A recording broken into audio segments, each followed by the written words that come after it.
Chapter 8. California.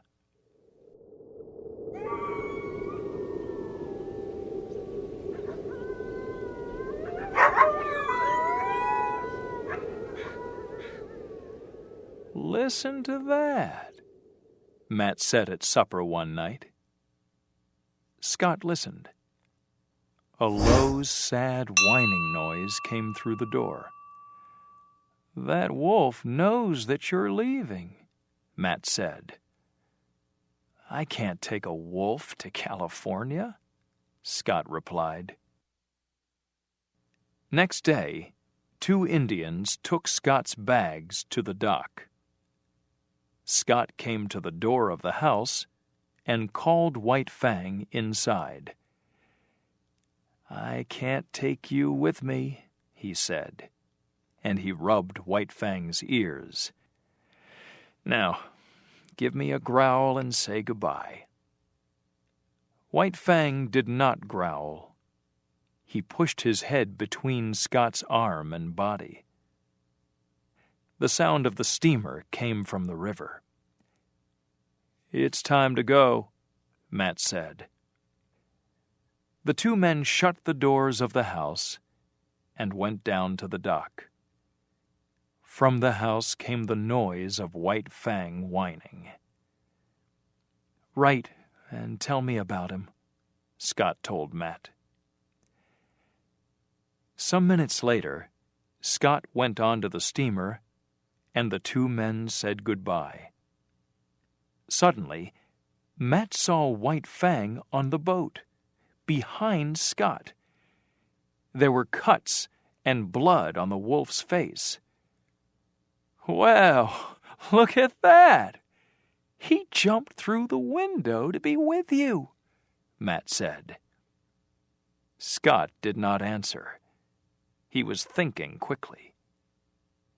Goodbye, Matt, he said after a minute. About the wolf, you don't need to write. I'll write to you about him. Scott got off the steamer at San Francisco. The noise of the city made White Fang shake with fear, and he stayed very near to Scott. A train took them out into the country. When they got off, a carriage was waiting for them. A man and a woman came across to Scott. The woman put her arms round Scott's neck. When White Fang saw this, he growled. The hairs on his back bristled, and he sprang at her. Scott pulled him away and said, It's all right, Mother. He'll soon learn. He looked at White Fang. Down, he said. White Fang lay down on the ground. Scott opened his arms to his mother again, but watched White Fang. Down, he said again. White Fang watched silently and did not move. The 2 men and the woman got into the carriage and drove away. White Fang ran behind. After 15 minutes, they turned into a small road between some trees. A dog ran out of the trees between White Fang and the carriage. White Fang started to run at the dog and stopped. It was a she-dog. He couldn't attack her. But the dog was afraid, and she bit White Fang. Here, collie, called the strange man in the carriage. Weedon Scott laughed. It's all right, Father, he said. White Fang will have to learn many things here in California. He can start learning now. They drove on towards a large house. White Fang pushed Collie to the ground and ran after the carriage. Collie got up and chased after him, but she could not catch him. Then a large dog came from the house and knocked White Fang to the ground. The wolf got up, ready to kill it. Collie arrived in time to knock White Fang over again, and this delayed the wolf, preventing him from attacking immediately. At once, Weedon Scott held White Fang, while the other man called the two dogs to him. "Dick, Collie," he said, "come here." More gods came out of the house. Then they all went inside, and White Fang followed them. Scott's home was called Sierra Vista. White Fang soon learned to live there. He also learned to live with the other dogs, but he was not friendly with them. He learned about Scott's family. There was Scott's father, who was a judge. And there was Scott's mother, his wife, his two sisters, and his two children. The months came and went, and White Fang was happy in his new home. Only Collie made life difficult. She followed him and growled at him. Did she hate him, or was she pining for him? It was hard to say. Weedon Scott often went out on his horse, and White Fang always went with him. One day, Scott fell from the horse and broke his leg. White Fang growled at the horse, but Scott stopped him.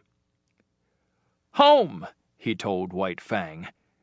"Go home!" White Fang did not want to leave him.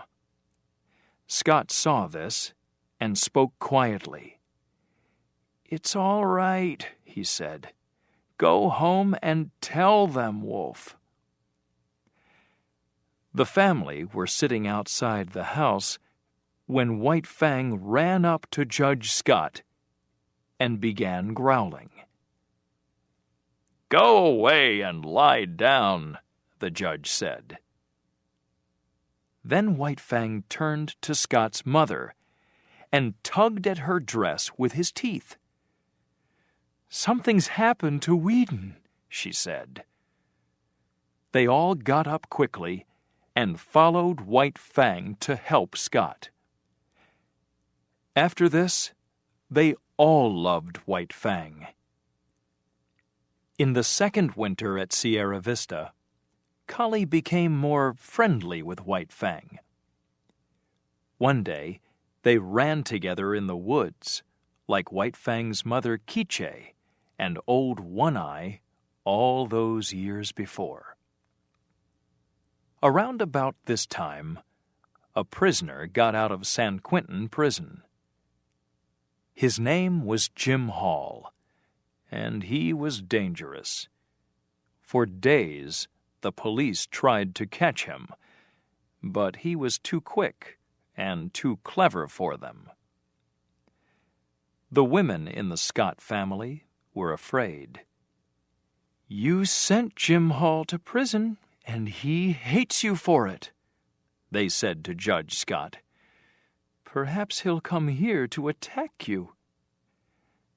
The judge told them not to worry, but the women were right, and he was wrong. One night, White Fang woke up and heard someone moving inside the house.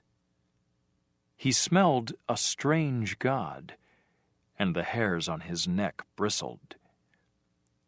The stranger walked softly, but White Fang followed him silently to the bottom of the stairs.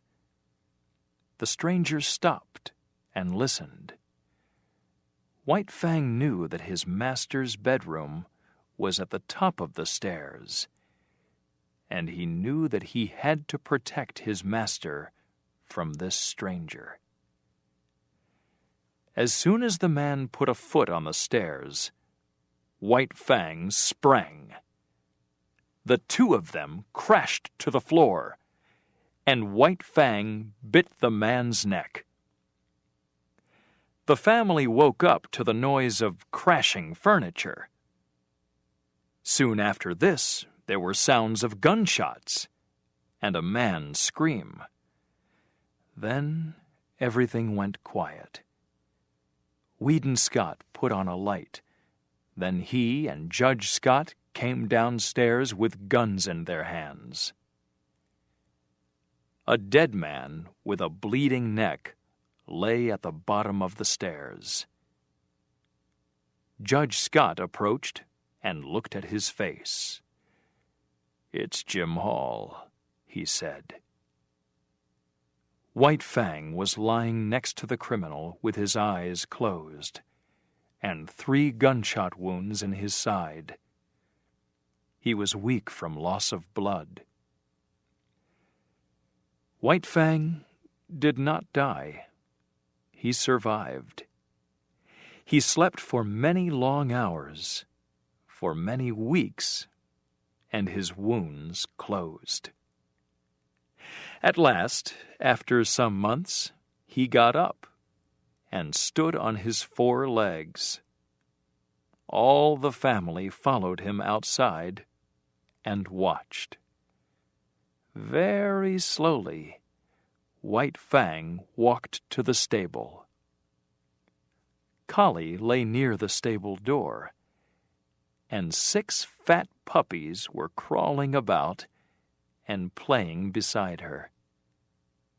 White Fang looked at them, but Collie growled at him in a low voice, and he did not go near them. One of the women put an arm round Collie to prevent her from moving. Then Weedon Scott picked up one of the little dogs and put it down next to White Fang. Collie watched and growled again. Then White Fang put his nose next to the puppy's nose. Weedon Scott and the family laughed and cheered. White Fang was surprised, but he lay down next to the little dog. The rest of the puppies came and climbed over him.